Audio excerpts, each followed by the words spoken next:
that start recording button. That's a good plan. Maybe that's a good plan. Start it over again. Let's start it over again.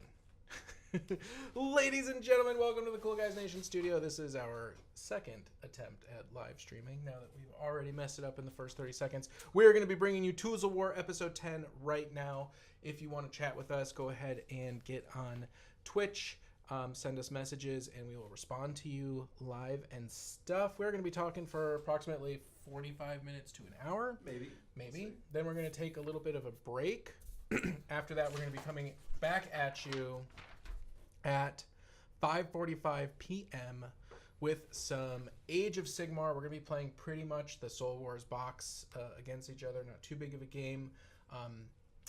We are both new to these armies, and we're doing it live, so that's always a super good strategy, right? It's a really good plan. It's a really good plan. Whose plan was it? I think it's your plan. It was my plan. Yes. So if it's terrible, it's all me. It's all on Josh. I'm going to be playing the Night Haunts, and you're going to be playing the Stormcast Eternal. And then at 9:15, we're going to be playing a 1,000-point game of 40k, assuming that we are still alive. Hopefully we will be. I will be playing some IG, and you're going to be playing some Eldar. Yes. Eldar. Eldari. Yeah. And you're not playing Imperial Guard. You're playing... I'm not? Astra Militarum. Oh, I'm sorry. I'm playing Astra Militarum. Come on, get it right. That's true. Well, welcome a few people. If you want to chat with us, go ahead. I see we got a couple live viewers. Go ahead, just write something in the chat and bring it up if you want us to talk about something. We are going to start out with the Scuttlebug. Let's just get it out of the way, shall we? Sure. All right, ATC.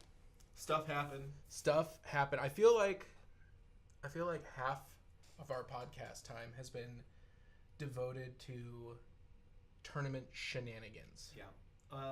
Unfortunately, I mean, there was a team, we'll just sum it up. There was a team disqualified for multiple infractions, and it was the same team that won that event the 3 years before that. Right. And the real issue is that it's not like out of the blue, it's that the people that were on that team have a history of issues. Right. We don't need to go into that. That has been hashed out on every single podcast, every single website. There's already retractions and apologies. What we do want to talk about though is, what is our opinion of the outlook of tournaments moving forward? What sort of things should or shouldn't happen? Josh and I do not agree. At all on these opinions. So we hardcore disagree actually. So first of all, well, hold on before we get into that, because I want to get that in the big chunk. We also want to talk a little bit about. Additionally, we're not just going to be streaming in the studio now. That's true. So we are going to be live streaming from Nova. Chris and I are doing the narrative campaign, and we're going to have at least one table that will have cameras on it. We're going to be filming, and then we are also going to be live streaming from Dragonfall in the fall, and we're going to be doing the top 40k table. And part of the reason why we're going to talk about all of this is because any table that has live stream, our camera on it, is going to have a higher level of scrutiny. And so we wanted to be very clear that Josh and I are not judges, right? We are not going to be, pointing out people's mistakes and setting people aside. We are just there to commentate and bring forth the wonderful live 40k tournament. We're bringing you, so if you were a bystander watching that game, you're going to be able to do that. Exactly. We're not going to do anything more than that because it's not our tournament. We're helping out. We want to help out the community so you can see kind of what's going on. That being said, we actually didn't even introduce ourselves at the start of this. Yeah, we did. No. Who are you? I'm Josh. And I'm Aaron. This is CGN. Cool Guys Nation, Tools of War coming at you live. There you go. So I'm extremely excited for Dragonfall. I'm going to talk about it a little bit. So Mike, who runs Dragonfall, this year Dragonfall has exploded. If you don't know about it, it's a Chicago-based convention/tournament. They have had more signups for Age of Sigmar and 40k this year than like every other year combined.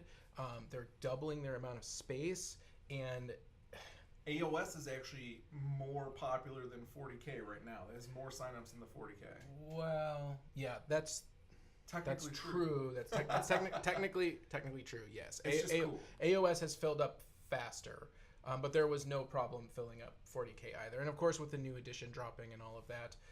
So unfortunately, we're not going to be able to live stream both the AOS top tables and the 40K top tables. We're just going to be doing the 40K top table. Maybe in the future we can split up and figure that out. But Mike and I had a really long conversation about this. We actually started talking about this before ATC, saying like, well, are we going to be doing like what does it mean to live stream a tournament? Are you going to be talking about rules, and are you going to be talking about strategy, and are people online going to be able to point out when things are going right or wrong?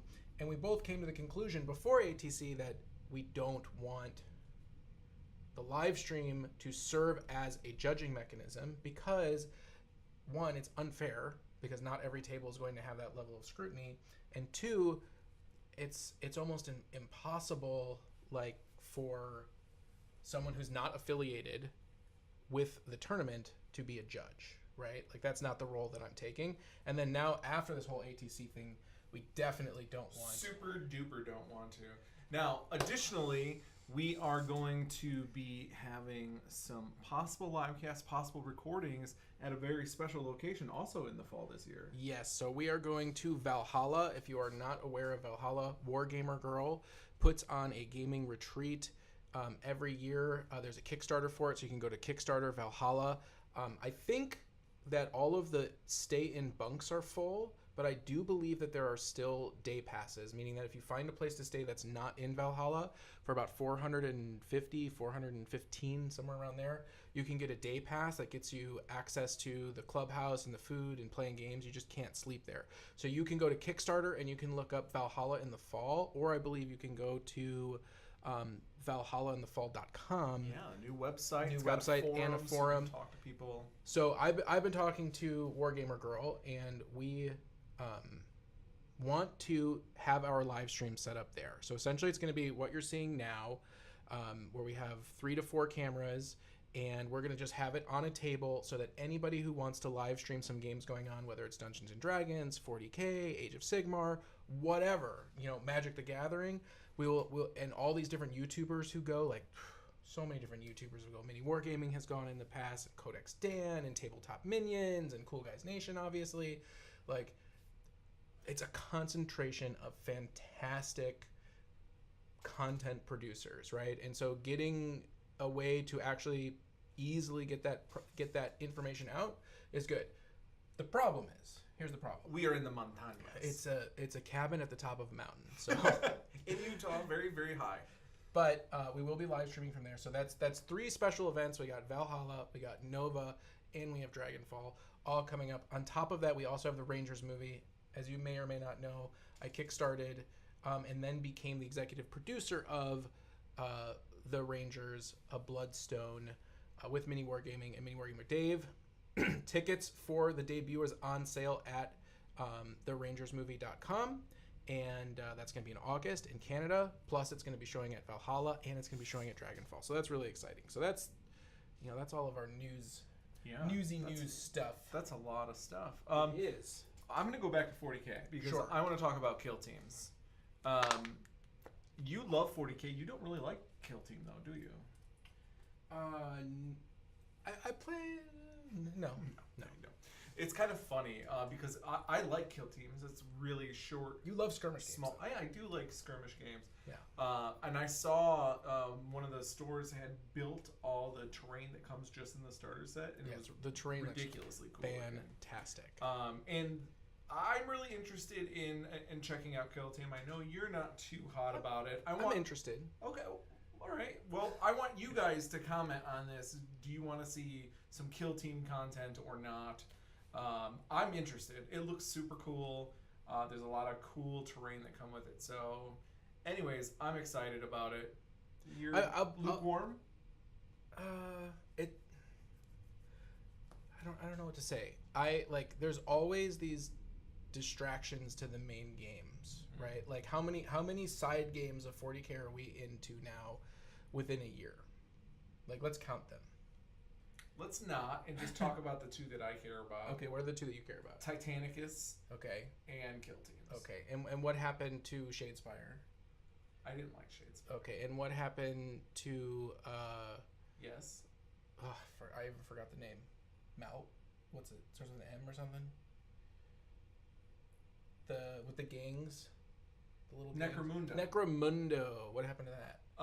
Necromunda. I actually didn't really like the new version of Necromunda. Yeah. I really preferred the old version still. And then I played Batman. Right. And Batman's a way better Necromunda. And so that's what I'm just saying. Like, they come out with all these little games. You get really excited about them for a short period of time, and then, I just want to play some 40K. Is that so wrong? Is that wrong of me? Yes. Okay, I'm wrong. the people at GW think it's very wrong. They think you should be participating in everything. That's true. So let's see. Yes, please. To kill team content. Oh. Well, there you go. I am 100% wrong. Battle Mad Ronan. He's like, you are wrong, sir. Listen, we will do some kill team content for sure, just because it's not my favorite. I will say this though. Yes. I like that we'll be able to get through more games. Yeah, we could do cool campaigns with it. What's really cool, what I really like, is that we literally have like 20 kill teams already. We do. We have a lot of kill teams, for sure. We do need to pick up all of our stuff. I think that we have it available to us, but I don't think that we've gotten it yet. What stuff? Like, I believe that we have a box set aside for us. Oh, okay. Yeah, as an early thing. Oh, nice. Okay. But we don't actually have it in our hands, so no. I guess it doesn't count. Soon. And guess who will be painting the terrain? That's lies. That's total lie. That's a total lie. Josh has been on a painting oh my madness. gosh, we didn't even add it to this. We didn't, but we will. So let's just really quick circle back to the part of the conversation that I know you don't want to talk about. What needs to change at tournaments? And I'm going to be super brief. One, I think tournaments, especially the big tournaments like Adepticon and all these things, are too big to manage, and that's part of the problem. For the most part, it is players who are managing the rules and making sure lists are correct and whatnot, and that models are correct. And it's very difficult to get a judge's attention because when you have 400 to 600 people in a room with 10 to 20 judges, it's just too big to manage. That's just a general concept. Whether they come out with better rules and player handbooks and all that stuff is irrelevant if you have 600 people in a room with 10 judges. So you actually would prefer like the heat system that they are doing like in Warhammer World and stuff then? I would. I don't know what I would prefer. Okay. A heat system would work. Capping it at what your available resources are. Like if you're only 20 people, don't throw a 600 person tournament. Maybe be like, look, I'm sorry, we just can't handle that. And if we are going to handle that, then we need people to pay money so that we can do this properly. Here's my rationale. As many of you may know, somebody had points that were wrong in their list. It seemed to be a careless mistake or an innocent mistake. There's no way to prove that. But this is for the Age of Sigmar one. This is for the Age of Sigmar. I will believe that.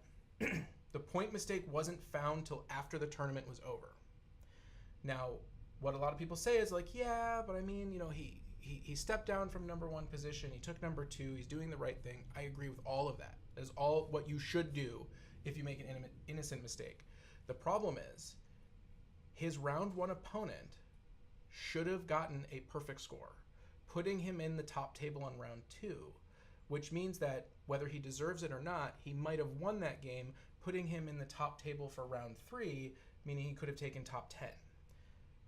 You can't retcon that kind of mistake and just make the second place person the first place person and just bump everybody up one round when you have a system with points and where pairings get matched up between each round. It's larger ramifications. It's much larger. So a lot of times what you'll hear people say, and they should not be saying this, is, oh, don't worry about all of this craziness that's going on because unless you're a top player, this doesn't affect you. That is wrong. That is 100% wrong. It affects every player. It affects who your matchups are going to be. It affects your round-to-round placements. These mistakes need to be caught faster, and whatever mechanism is required to catch them faster needs to be put in place. If that means public review of lists because there's just too many, so be it. If that means that tournament organizers have to have lists turned in months in advance so they can go through it, so be it. These mistakes have to be caught, or you're not ever going to be able to fix it. That's the problem. And you're talking about big tournaments, and I am talking about big we tournaments. chatted a lot about the fact that you wanted the organizers to check all of the lists. And all the lists and all the models before round one. Yeah, well, let's separate the models one. You wanted them to check all the lists first, and I had thought that was a bit too intensive because your thing was like, if they pass the judges' glance, then they're legal for the rest of the tournament, no matter what is jacked up about them. Now, I actually really like what you just brought up about the public review, because I think that could be a way to pull the community and players into police themselves more. Because I really think it's more the players that need to do more policing. You definitely think it is more policing needs to happen. Yeah, and there needs to be more available judges during games. Here's the thing about the public review, though. That's a problem. If making your list and kind of keeping that close to chest, right, is really important for winning the tournament because you did a bunch of play testing and you don't want other people to know this really great combo, and then you put up your list, let's say a month before, and you say, okay, all lists are now locked in. But then if somebody has a problem with their list and they go, well, hey, we found that your points are wrong, and they go, oh, okay, I'm going to scrap that Dark Angels list and I'm going to take this really awesome Eldar list that everybody's talking about. So you have some problems there because you don't want to allow people to take advantage of that. But if you're going to have a team tournament like Adepticon with 110 teams with 4 players per team, that's 440 lists, using those 440 players to pre-read everybody's list in a public place might really help. Yeah, I think really help that's a lot. That's a lot better. I like that idea better. And I know what you're saying about, like, oh, this is going to be the mind-blowing list that no one's ever seen, and it's going to come in and shake the whole tournament up. I could just have some people saying, I don't want to make my list public. I'm happy to give it to the judges, and they can look at it in private, but I don't want to make it public. But there has to be balance between what is feasible and what's not feasible. And I know what you're saying too is that people can basically, if they made a mistake in their list, that could be used to, in effect, let them reconstruct their list after they see everything. So my answer to that would be that if your list is incorrect, you just aren't in the tournament then. Yeah, but I think that's a little harsh because we all play 40K a lot, and the rules are very complicated and the numbers are very complicated.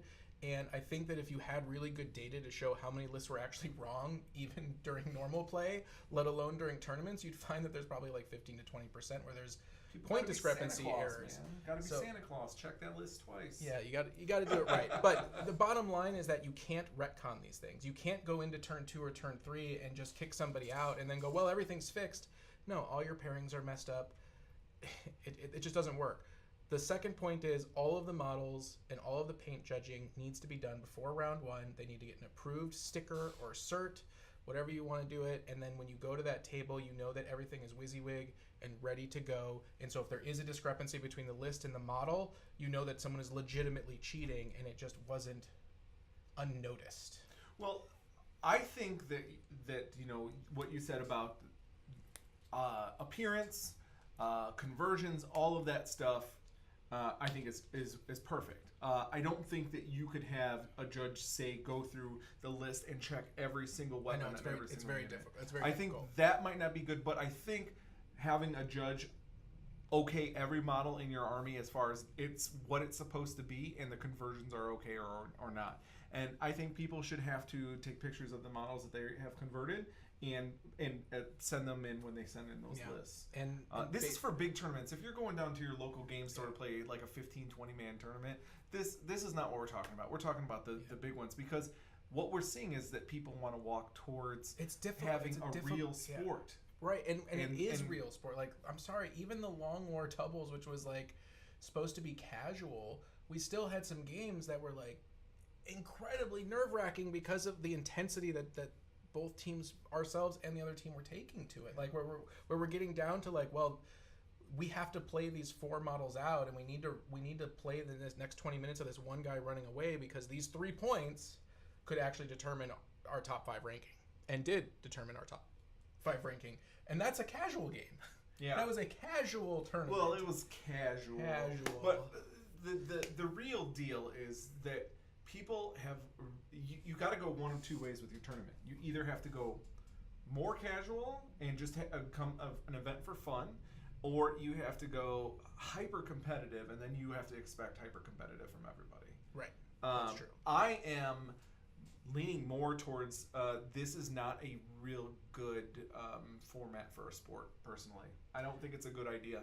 The reason why is because most of this game is played in your brain.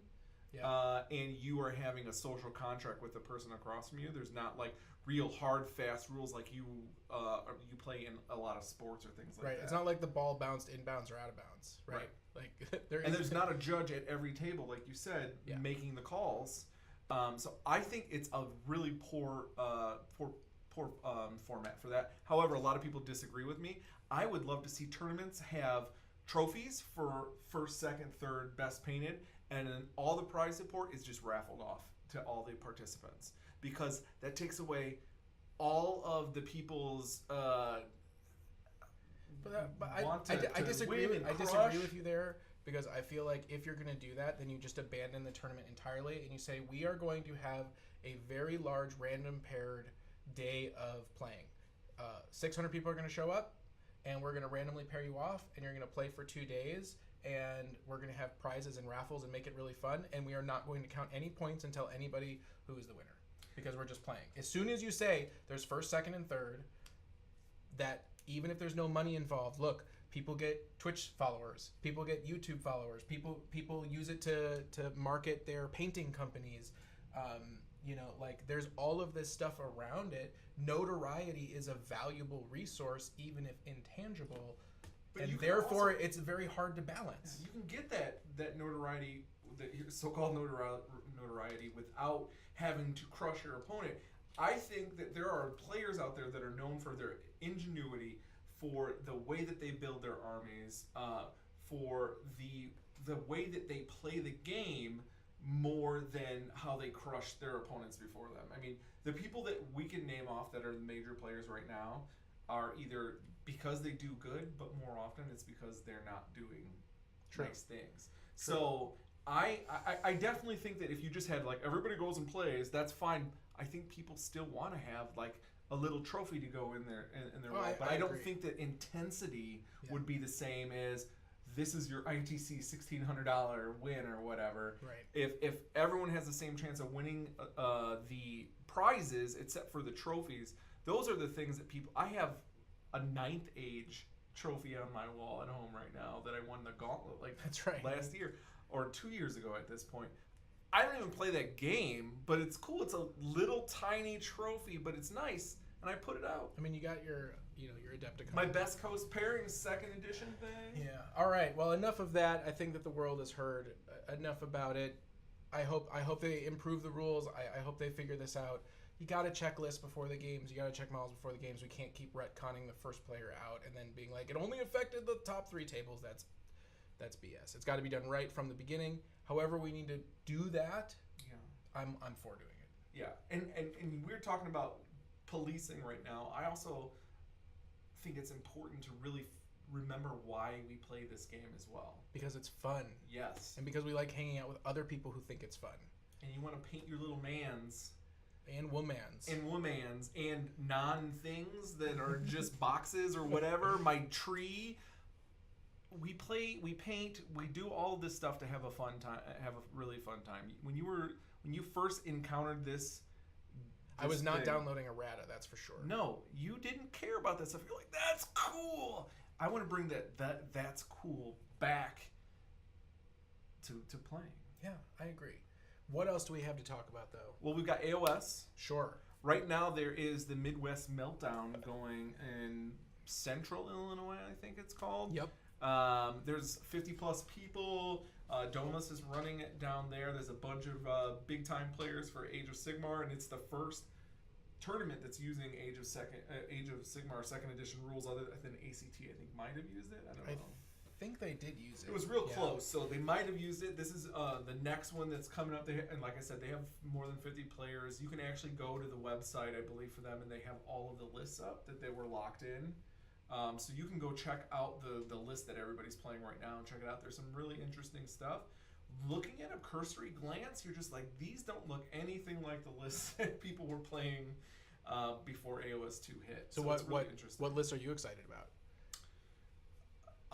I don't know what's going to be good. Everything looks interesting. So I was going through the list and taking a look at them, trying to see what patterns are. I know there's only one Deepkin list. I think it's got 18 eel unit or 2 or 3 units of 6 eels in it, a Leviathan, I think one Alapex, and a couple of characters, and that's it for that list, and that's the only one that's in there. So that one popped out at me. But I mean, there's a ton of really cool stuff. What's cool is that we'll be able to see how those matchups kind of shake out and what lists are doing well as we move forward. That being said, everyone's still learning the rules for Age of including us, and so including us. For us to help us learn the rules, we are doing 2 things. One, we're going to be playing the Soul Wars game here soon, starting at 5:45. We're going to be playing 1,500 points, I believe. Rounds about 1,500 points on the table in front of us, using the live stream. I will just really quickly show you some of the madness. That our live stream setup can do.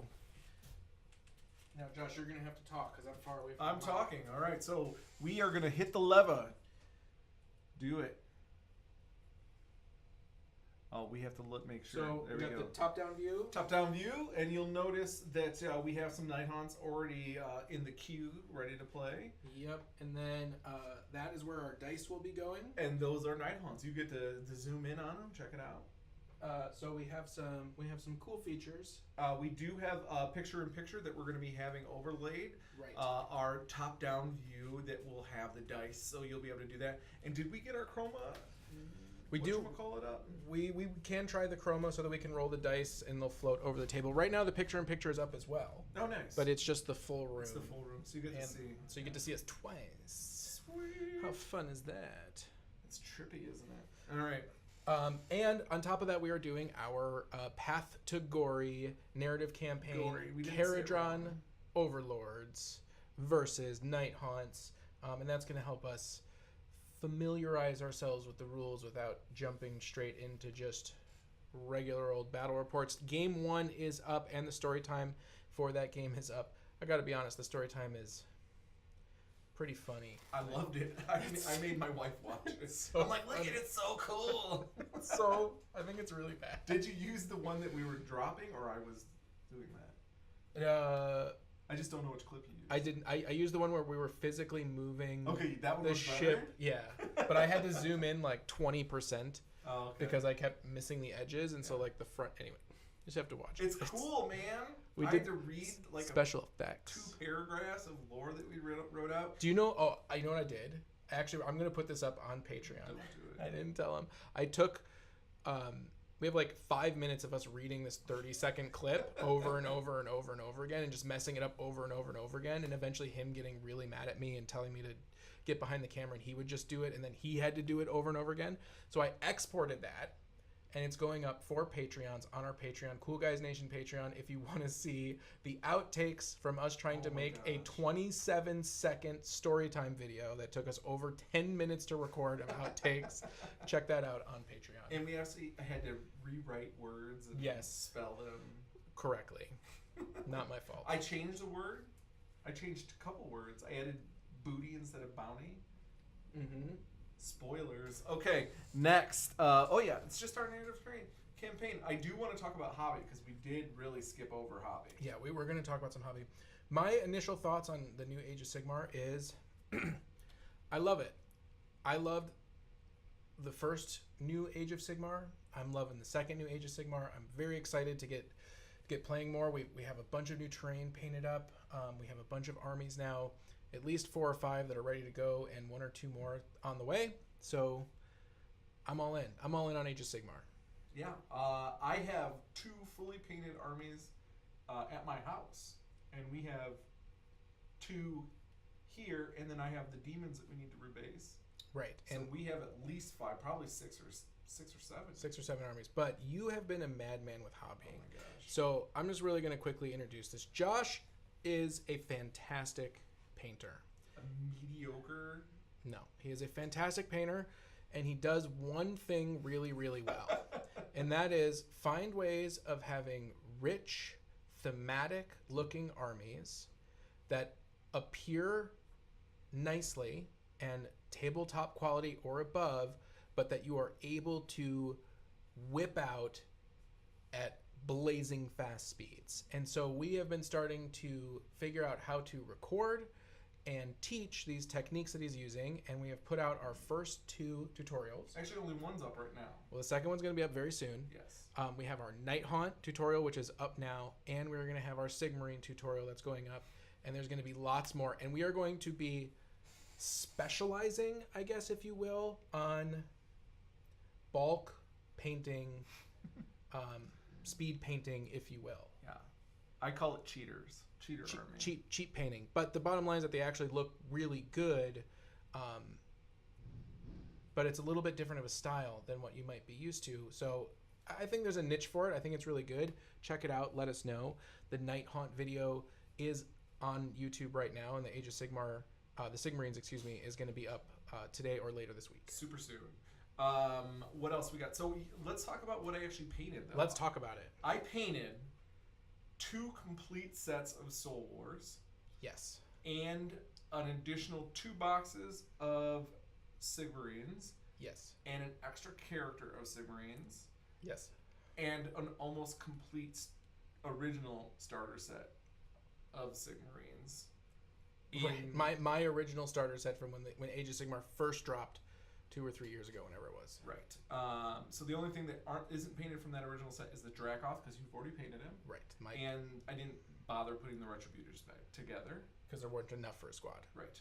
So I painted all of that in less than 2 weeks, probably a week and a half. Plus, you painted. Oh yeah, all the terrain. You painted 10 pieces of terrain. This terrain that's sitting here. At least 10. I think. At least 10. All of the 40K. Spells. Oh, I did all the endless spells. What are those called? The trees. The Eldar trees. The Eldar trees. You did all of the endless spells. Except for like 1 or 2. Except for the Night Haunt endless spells.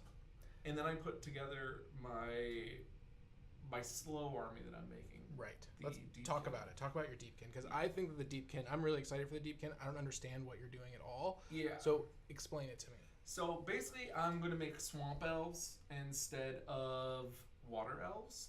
So they are going to be, I've got literally 7 or 8 types of vegetation to put all over these models. They're going to have seaweed hanging out. They're going to have moss hanging on them. I'm actually going in and putting like typhus corrosion on the parts of the flesh that are like wide open, so they're not so smooth. So they're going to actually look like they are kind of gross and nasty, because I want them to come from Shaiish, which is the realm of death. Death, you knew it. Good job. All right. So I'm going to be painting them in a special way that I'm going to be using oil washes, which I've never used before. I feel that this is one of the places that I can maybe speed up my painting even more by practicing with it on this army. But this is not an army that I'll be speed painting. This is an army that I'm going to be taking a long time putting together, being very specific about how I'm doing it, and it's very large. So it's going to be a while before you guys see it, but you guys will see some of the steps that I'm taking to work on it and paint it and things like that. Yeah, and then my big project coming up is going to be on the 40K side of things. I have pretty much all of my Primaris Marines built and primed, and I'm going to be learning how to do sort of a cherry, candy apple red look, like a hot rod look, where you have sort of a red glaze that goes over a bright silver base coat that just makes it really lustery. And I'm going to be doing tons of LED conversions. I've bought a couple different kits to review from various websites that sell kits. I've also bought just some of the general supplies that you need to do LEDs. And I'm going to be going through and, putting LEDs in the grav tanks and maybe in some of the guns and getting that whole army, kind of a new look. It's a really different style of painting for me, because it's a lot more with the airbrush and it's a lot more with highlighting, and it's using very specialized sort of like clear washes that I've never kind of used before, like shiny clear gloss washes, I guess. Mm-hmm. And some of them are oil as well. So that's new for me. That's the project I'm going to be working on. And you're finishing up knights, I believe. Knights? Yeah, you still got your knight that's half painted and Right. your little guys. Right. I have 3 knights that I have left to paint. One of them is done. 2 of those are going to be done. Those aren't too bad. That's just airbrushing some knee pads and putting some like dust on it. It's not a big deal. Dust. Some gross dust. And then I will also be working on the Game FX Promethean pipes that blow actual steam. So I'm going to be doing that conversion. I've got my Dremel. I found my Dremel, which I've been lost for like 2 weeks. He's literally been asking about this Dremel. Like, have you seen my Dremel? For like weeks and weeks. And then he's just like, oh, it was in my toolbox. Yes, it was in my toolbox, which is not where it's supposed to be. We don't put tools in a toolbox around here. You heard it. That's right. In the horse's mouth. It's supposed to be in the charger on the stand. Anyways, so I can finish up that tutorial. I'm very excited about it. That's all the hobby stuff I have. I think that's all the hobby stuff you have. You know what I would like to do right now? Well, hold on, because I don't think we're quite done talking about hobby okay, stuff. we're not done. So, we do we have to rebase one of our armies, and I've been working on my Slanesh army slowly, my Slanesh demon army. Additionally, we are going to be completing our Batman terrain. Right. But there's just been so much moving and shaking with the 40K and AOS scene. We want to make sure that we're putting out stuff that people really want to see right now. So we are going to be working on that. I'm still playing Batman. We're still doing the league. There's actually a Batman tournament that was happening today that I couldn't go to. Yeah. How well? Because it was my wife's day to sleep in. That's a good reason. Really? You should let your loved one sleep in this occasionally. week. Yeah, and it's her birthday. So on top of all of that, I couldn't do it. So, anyways, so that is still on our list. But you said you wanted to do something else. Yeah, I am going to really quickly. I'm going to go pick up this camera, and I am going to do a really quick tour. Oh, are you sure you want to do that? Of just our live stream setup right here, because if I unplug the camera's HDMI cable, I apologize. Also, if anybody has any questions or comments for us, put them in the chat. I'm going to be watching right now to see if anybody's got anything. If they do, we'll try to answer any questions. And Aaron's going to be walking around and showing our little setup. So I don't know if they can hear me, so you got to describe it. Yeah, so Aaron is showing off our cool switchboard. It's super glowy. It doesn't... And there's our big giant screen with all of the different camera angles that we have going on. You know, I'm looking at the wrong screen though for doing this. So hold on a second, because I'm not describing what you're actually looking at. This is the monitor or the camera that's one of the GoPros that we have up in the corner of the room. And then we've got this pipe contraption with our other GoPro. And we have some terrain that you're looking at. It's very beautiful. And then our other camera, which is our other handy cam that we have up there as well. So all of this is actually modular. If you look, they're all on mounts that we can undo and change. So that is how we're going to be able to do this live outside of the studio. We're going to actually be creating some sort of contraption pipes that are part of a green screen setup that Aaron has, that we're going to be utilizing that to make a really cool portable setup. Yeah, so essentially we have a portable live streaming setup. Obviously this is going to be our home base. Pretty much live streaming is going to happen on Wednesday nights. That's what we're looking at, and it will usually be 40K, Age of Sigmar, and Tools of War. So this podcast we will be live streaming moving forward on Wednesdays, plus we will play a game of 40K and AOS. On weeks that we are not doing Tools of War, we'll probably be doing a game of 40K and AOS, or a game of Batman. We'll do 2 games, essentially. 2 things. Maybe one small game, one regular size game, depending on how things go, because I mean this is new for us, so we have to see how it works, but we will be bringing you content basically every single Wednesday. I'm not seeing any additional questions here, so I don't know if you have anything else to cover before we cut off for a little bit to set up for AOS. Yeah, so we are going to be playing 1,500 points of Night Haunts versus Sigmarines, and we are going to go ahead and drop the live stream till about 5:45. Well, we will be coming at you with that game, and I think we have scheduled couple hours to get that game done. Right. 9:15 is. Yeah, but we might start the other one early if that game lasts 10 minutes. I don't think that one's going to be the longer game. I'm No, but we do need to reset the studio. These microphones are going to be put away, and we're going to be wearing our lapel microphones. Because we're cool. And then we are going to get the table and the board set up, and we'll be back at 5:45 Central Standard Time, approximately 30 minutes from now, 40 minutes from now, with our first live streamed battle report from the CGN studio. I hope to see you guys soon. That's it. All right. Thanks, guys.